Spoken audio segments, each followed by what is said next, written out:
여러분, 커피 좋아하십니까?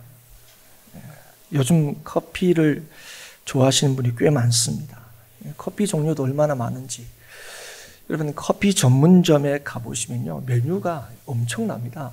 와, 이런 커피가 다 있구나 싶죠. 여러분, 그 많은 커피 중에 여러분 혹시 어떤 커피를 좋아하십니까?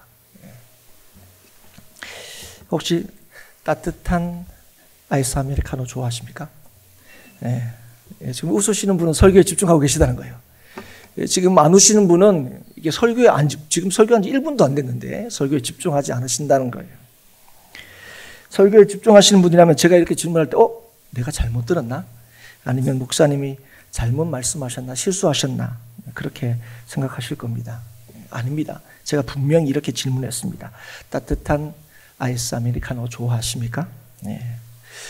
분명히 말이지만 말이 아니죠. 그러면 따뜻한 아이스 아메리카노도 차가운 핫 아메리카노도 사실은 있을 수가 없기 때문에 그렇습니다. 위대한 일상이라는 말도 마찬가지입니다. 일상이라는 이 말 자체가 위대한이라는 수식어와 어울리지 않습니다. 여러분, 일상이란 이 말과 비슷한 말 중에 좌와 기거라는 말이 있습니다. 좀 어렵죠? 여러분, 사전을 찾아보시면, 인터넷에 찾아보면 비슷한 말 여러 가지가 뜨는데, 그 중에 좌와 기거라는 말이 있습니다. 그 좌와 기거는 좌와와 기거를 아울러서 이루는 말이죠. 좌와는 앉고 눕는 걸 의미하고, 기거는 일정한 곳에서 먹고 자는 걸 의미합니다. 여러분, 이 앉고 눕는 거, 먹고 자는 거, 이게 위대할 수는 없는 거죠. 그 자체가 대단한 일이 아닙니다. 이 자체가 귀하고 놀라운 일이라는 걸 깨닫는 것, 그거는 은혜이고 감사이기는 하지만 사실은 그것 자체가 위대한 일은 분명 아닐 겁니다. 그래서 세상은요, 이 일상을 위대한 인생을 위하여 준비하는 시간으로 보내라, 그렇게 가르치고 권면합니다. 그래서 일을 일반적으로 4가지로 이렇게 나눕니다. 여러분 한 번쯤 다 들어보셨을 거예요. 중요하고 급한 일, 중요하지만 급하지 않는 일, 중요하지 않지만 급한 일, 그리고 중요하지도 않고 급하지도 않는 일. 이렇게 이제 일을 4가지로 나눕니다. 그리고 실패한 인생은 어떤 인생이냐 봤더니 중요하지도 않고 급하지도 않은 일에 집중하거나 시간을 보내는 사람들이다. 봤더니 그렇다는 거예요. 그러면 성공적인 인생은 어떤 사람이야? 이렇게 봤더니 성공적인 사람은 중요하지만 급하지 않은 일, 그런 일에 힘을 쓰는 사람이더라 하는 거예요. 그래서 가르칩니다. 중요하지만 급하지 않은 일을 잘해라. 그러면 어떤 인생을 살 수 있다고요? 성공적인 인생을 살게 된다 하는 거예요. 물론 들으면 그럴 것 같다 하는 거죠. 물론 그러한 일에 집중하고 힘을 쓴다고 해서 다 성공적인 인생을 살 수 있는 것은 아닙니다. 사람들 얘기하죠. 좋은 기회도 주어져야 되고 행운도 있어야 돼. 사람들은 그렇게 말하기도 합니다. 그런데 뭐라고 얘기합니까? 그런 기회나 행운은 누구한테 온다고요? 그냥 노력하는 사람한테 오는 거예요. 쉽게 생각하면 중요하지만 급하지 않은 일들을 꾸준하게 하는 사람들, 그 사람한테 좋은 기회란 것도 오고 행운이란 것도 따른다, 그렇게 이제 가르치죠. 이러한 소위 세상에서 성공하는 그런 방법에 대한 이야기를 이렇게 들으면 우리도 성공할 수 있을 것 같아요. 우리도 좀 그렇게 살자, 그런 마음이 들죠. 하지만 여러분도 잘 알다시피 세상에서 성공한 자는 언제나 소수입니다. 세상의 구조는요, 기본적으로 피라미드 구조죠. 그러니까 위에 꼭대기에 서는 사람들은 언제나 소수다는 거예요. 성공하는 사람은 언제나 소수라는 거죠. 그래서 우리가 충분히 성공했다고 여기는 사람들, 그래서 우리가 살아가면서 난 저 사람처럼만 되면 더 이상 바랄 게 없겠다 싶은 그 사람들도요, 찾아가서 얘기를 들어보면 여전히 더 성공해야 한다고 생각한다는 거예요. 그 정도면 됐지 뭘 더 바라나 싶은 생각이 들지만 그 사람들은 여전히 더 성공해야 된다, 더 꼭대기에 올라가야 된다, 이렇게 생각한다는 거죠. 그래서 여전히 불안해합니다. 여러분, 인간극장이란 TV 프로그램이 있습니다. 제가 설교를 준비하다가 요즘에도 이거 하나 싶어서 제가 찾아보니까 요즘에도 하더라고요, 이게요. 보니까 24년째 하는 프로그램입니다. 우리와 동시대를 살아가는 이웃들의 이야기를 담은 다큐멘터리죠. 여러분도 한 번씩 다 보신 기억이 있을 겁니다. 예전에는 이걸 굉장히 많이 봤는데 저도 요즘에는 이게 하나 싶을 정도로 찾아볼 정도로 요즘엔 잘 보지 않는데요. 그래도 제가 그 프로그램을 통해서 봤던 한 가지 이야기가 굉장히 좀 인상 깊은 이야기 지금도 이제 또 생각이 납니다. 그게 언제 봤는지는 정확지 않아요. 그게 제가 전도사 때인지 강도사 때인지 막 목사님들을 받았을 때 하여튼 뭐 그 정도입니다. 그러니까 좋게 한 20년 전에 본 이 인간극장의 내용입니다. 그 내용이 어떤 거냐면 그 주인공이 누구냐면 연봉 1억 원이 넘는 한 세일즈맨의 이야기입니다. 요즘도 연봉 1억이 하면 절대 작은 게 아니죠. 와 많이 번다 하는 게 기준입니다. 1억이. 근데 한 20년 전에 이 사람은 이미 이제 연봉을 1억 받는 사람이에요. 그러니까 요즘도 대단하지만 그때 1억은 뭐 지금과 비교할 수 없을 정도로 대단하죠. 그거 하나 몰라도 그 사람 뭐 평범한 사람이라 할 수 없죠. 우리가 충분히 20년 전에 그랬으면 그 사람 성공한 사람이죠. 이렇게 부를 수 있을 겁니다. 그런데 이제 그 사람의 삶을 이제 쭉 이렇게 따라다니면서 이제 찍는 거죠. 근데 그 사람이 토요일이고 우리 지금 하면 주일이고 밤이고 낮이고 엄청나게 열심히 일하는 거예요. 밤낮이 없고 휴일이 없는 거예요. 심지어 가족과 함께 지낼 시간도 없이 그렇게 사는 거예요. 우리가 얘기하면 아이고 그 정도 해야 1억 버는 거죠. 뭐 그렇게 안 해가지고 어떻게 1억 법니까? 뭐 싶은 생각이 들시도 할 거예요. 그런데 이걸 따라다니면서 찍는 이제 피디가 질문을 합니다. 저도 뭐 어이구야 막 그냥 앉아서 편하게 보는데도 막 너무 힘든 거예요. 근데 그 따라다니면서 찍는 피디는 오죽했겠습니까? 그래서 질문합니다. 왜 이렇게까지 하십니까? 왜 이렇게까지 사십니까? 하는 거예요. 그러면서 아니 내가 지금 당신처럼 이 정도 하는 것 같으면 조금 이렇게 누리면서도 살고 또 가족도 이게 조금 돌아보면서 살고 이렇게 살 것 같은데 왜 이렇게 정신없이 암만 뭐 그렇게 막 무지막지하게 이렇게 열심히 사냐고 질문을 하는 거예요. 그런데 여러분 그때 제가 기억나는 그의 대답이 지금도 너무 또렷합니다. 그 사람은 이렇게 간단하게 대답했어요. 불안해서요.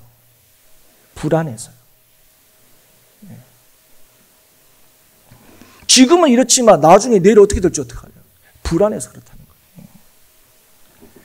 여러분 그 사람의 기준으로 생각하면 저는 그때나 지금이나 밤잠도 자지 못해야 합니다. 하지만 그때도 지금도 저는 잘 자고 잘 일어납니다.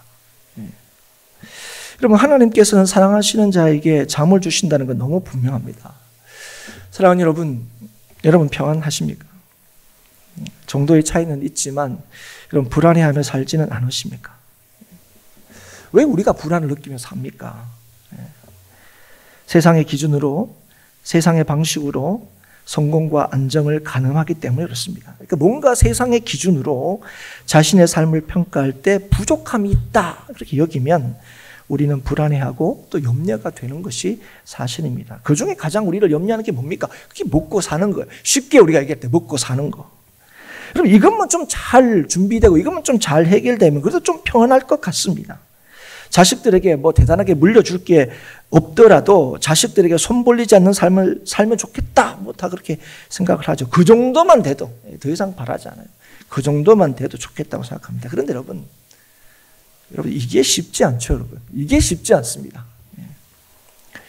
예수 믿는 사람들도 사실은 현실적으로 이게 가장 염려가 됩니다. 그렇지 않습니까, 여러분?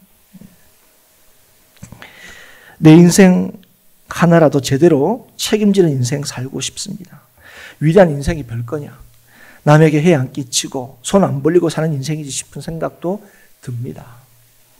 그런데 사랑하는 여러분, 우리 인생 하나 제대로 책임질 수 없어 보이는 우리들에게 주님께서 찾아오셔서 우리에게 주신 명령이 무엇입니까?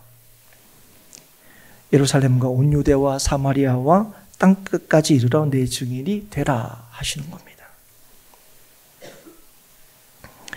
여러분, 예수를 믿게 되면 그 믿는 사람의 삶의 지평은요, 세상 끝까지 확장되게 됩니다. 여러분, 우리가 예수를 믿게 되었다 할 때 우리에게 주어진 하나님의 명령이 이거예요. 세상 끝까지, 땅 끝까지. 그리고 우리로 땅 끝까지 예수의 증인이 되게 하시는 삶을 살도록 하십니다. 자기의 이름 정도가 아닙니다.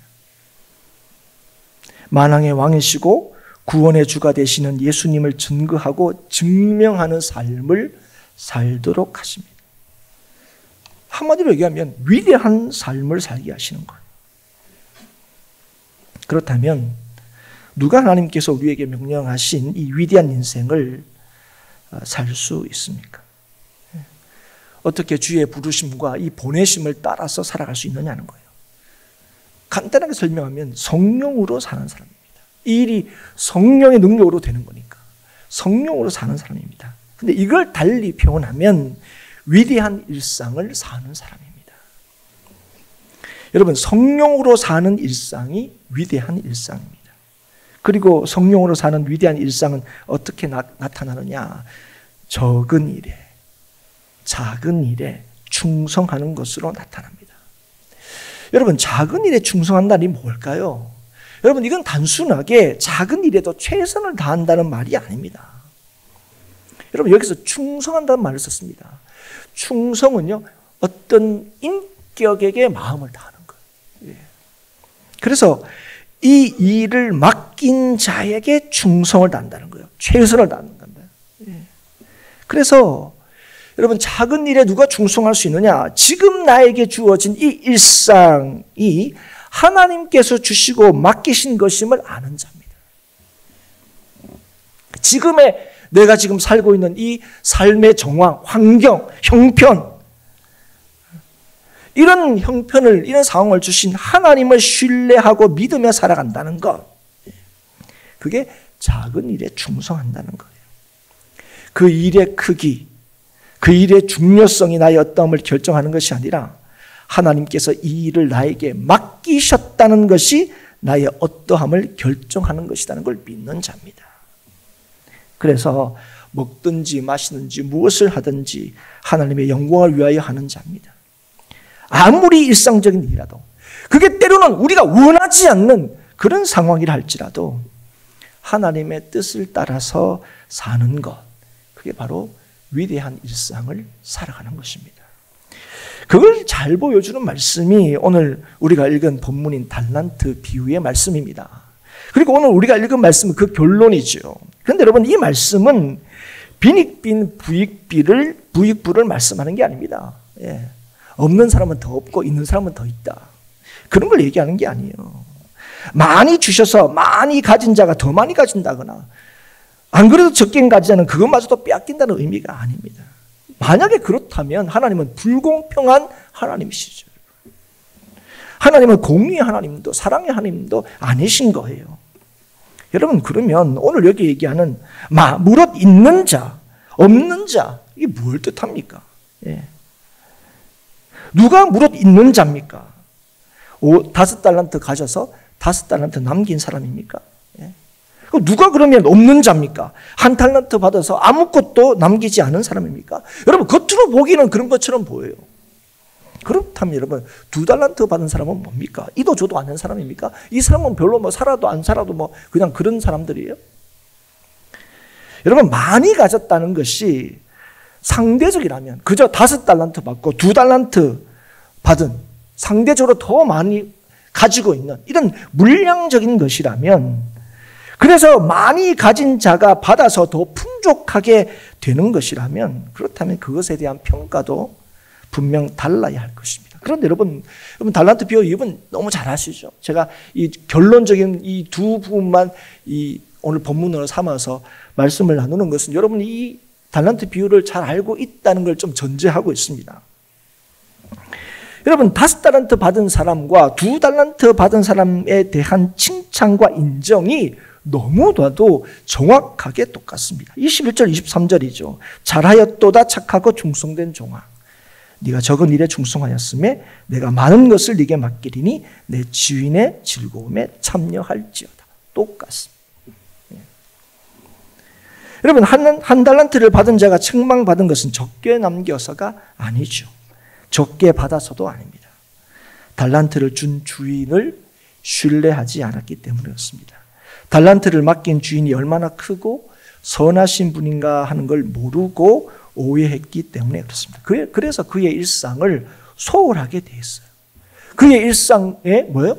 충성을 다하지 않았습니다. 누구한테 충성을 다하지 않은 거예요? 아이고, 뭐 이거 맡겨놓고 뭘 충성을 기대합니까가 아니라 그 일을 맡기신 주인을 신뢰하지 않았기 때문에 그 주인에게 충성하지 않는 삶을 살았다는 거예요. 우리는요, 달란트 비유가 어떤 내용인지 우리가 다 알고 있음에도 불구하고 우리는 5달란트, 2달란트, 1달란트를 나누어진 것 자체가 불공평하다고 자꾸 생각합니다. 그게 불공정하다고 우리는 자꾸 여기죠. 부유하게 태어나고 남다른 능력을 가지고 태어나는 것이 유리하고 또 그렇지 않은 것을 불리하다고 생각합니다. 여러분, 그리고 살아보면 아니 이건 뭐 부정하지 못할 만큼 그게 분명 그런 측면이 있습니다. 세상은 정말 빈익빈 부익부의 세계처럼 보입니다. 많이 가진 것, 적게 가진 것, 그래서 많이 남기고 적게 남긴 것이 우리의 삶을 평가받고 결정짓는 거라면 분명 그렇습니다. 하지만 세상의 모든 것을 판단하시고 최종적인 결정권을 가지신 주님께서는 그렇게 판단하지 않으십니다. 우리의 삶의 평가는 얼마나 가졌냐, 얼마나 남겼냐에 있지 않다는 거예요. 5달란트, 2달란트를 받은 자가 받은 칭찬과 보상의 근거는요, 그가 얼마나 남겼냐에 있지 않습니다. 그들의 충성에 근거한 거예요. 그들의 충성. 예. 그리고 그들이 충성할 수 있었던 이유가 무엇입니까? 그들에게 달란트를 맡긴 주인을 신뢰하는 데 있었습니다. 여러분, 그걸 칭히 보여주신 분이 누구냐? 그게 예수님이십니다. 여러분, 예수님은 하나님의 아들이십니다. 그러나 그 하나님의 아들이신 예수님께서 태어나실 때에 어디에 누이셨습니까? 구유에 누이셨습니다. 그때만 잠깐 그러셨습니까? 아니에요. 여우도 굴이 있고 공중에 새도 거처가 있을 때 예수님은 머리 둘 곳이 없다 말씀하셨습니다. 그러나 그는 풍랑이 있는 바다에서 편히 주무셨습니다. 자신을 위해 돌로 떡을 만드시지는 않으셨지만 자신을 따르는 무리들의 배고픔을 위해서는 오병이어로 배불리 먹이셨습니다. 여러분, 이 일이 가능했던 이유가 무엇입니까? 자기의 원대로 한 것이 아니라 아버지의 원대로 하셨기 때문에 그렇습니다. 그래서 예수님은 십자가를 피하지 않으셨습니다. 그는 끝까지 하나님의 뜻대로 장사하신 겁니다. 하나님의 뜻대로 그의 일상을 살아가신 것이죠. 예수님은 모든 일에 충성을 다하셨습니다. 모든 일에 하나님을 신뢰하셨습니다. 그래서 하나님의 뜻대로 행했습니다. 하나님께 대하여 늘 깨어 있으셨습니다. 그래서 예수님은 평소에도 늘 기도하셨습니다. 죽음을 앞두고도 기도하셨습니다. 그리고 십자가에서 마지막으로 하신 것도 기도입니다. 무슨 뜻입니까? 하나님과 그분의 뜻에 늘 깨어 있었다는 것입니다. 그래서 죽음조차도 절망이 아니었습니다. 하나님께 영혼이 맡겨지는 순간이었습니다. 그 순간에도 하나님의 선하심을 믿고 드러내신 겁니다. 여러분, 달란트 비유의 말씀은 문맥적으로 보면 종말에 깨어있는 신앙이 뭔가 하는 것을 보여주는 그런 말씀입니다. 그런데 여러분, 깨어있다는 게 뭡니까? 종말에 깨어있다는 게 뭐예요? 마지막 날의 타이밍을 정확하게 맞추는 것이 아닙니다. 우리에게 주어진 일상을 주의 뜻을 따라 살아간다는 거예요. 그게 깨어있다는 겁니다. 주어진 일에, 그게 어떤 일이든 나에게 주어진 그 일에 충성을 다하는 겁니다. 그 일에 충성을 다하는 게 아니라 그 일을 우리에게 허락하시고 허용하신 그 하나님을 신뢰하여 하나님께 충성을 다한다는 거예요. 일 자체가 그 일을 하는 내 능력이 아니라 그 일을 맡기신 하나님을 신뢰하며 사는 것입니다. 바울은 자신의 몸의 가시로 인하여 큰 괴로움을 당했습니다. 그래서 참 이 괴로움이 떠나가도록 3번이나 간청했다. 그렇게 이제 얘기합니다. 그런데 그럴 때 주께로부터 받은 응답이 무엇입니까? 그 응답을 통해서 그가 한 고백과 그의 삶이 어땠습니까? 고린도후서 12장 9절이죠. 내 은혜가 네게 족하도다. 이는 내 능력이 약한 데서 온전하여 짐이라 하신지라. 그러므로 도리어 크게 기뻐함으로 나의 여러 약한 것들에 대하여 자랑하리니 이는 그리스도의 능력이 내게 머물게 하려 함이라.